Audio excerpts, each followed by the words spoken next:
The Hydra. During that rainy summer, ants moved inside. We went in circles trying to stop them. Wiped out a squadron, cleaned the counter, turned out the lights, more materialized.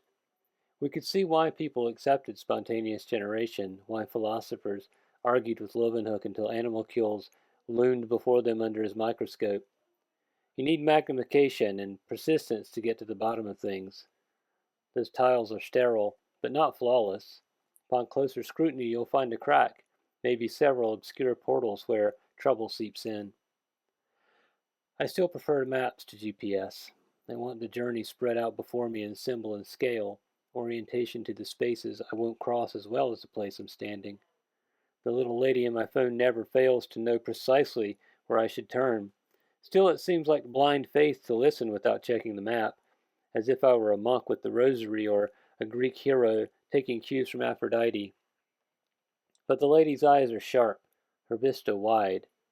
Just trust her, for God's sake, my son the computer scientist implores.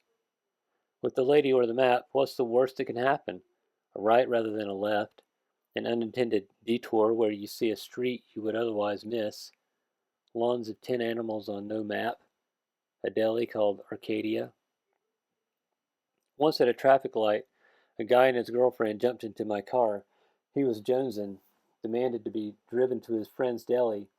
She chatted cheerily, wedging herself between the child booster seats, asked if I had kids. I said, boys, 3 and 5.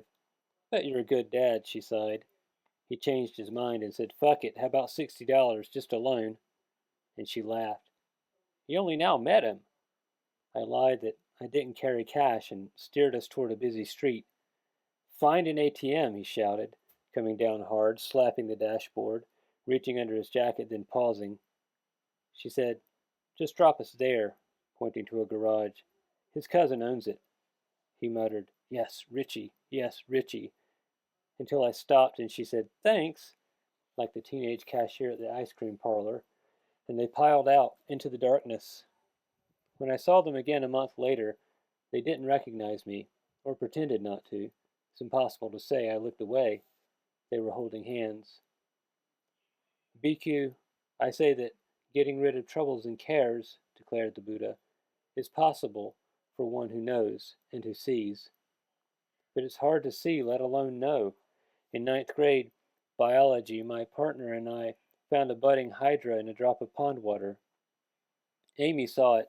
I had missed it, being caught up in note-taking in the scent of her shampoo. A line formed at our microscope. No one was too cool to look. Our hydra had 5 arms, and a mini-hydra like a navel. Tiny protozoa, too small to identify, whizzed by. Miss Hewitt taught us Hercules was losing his battle.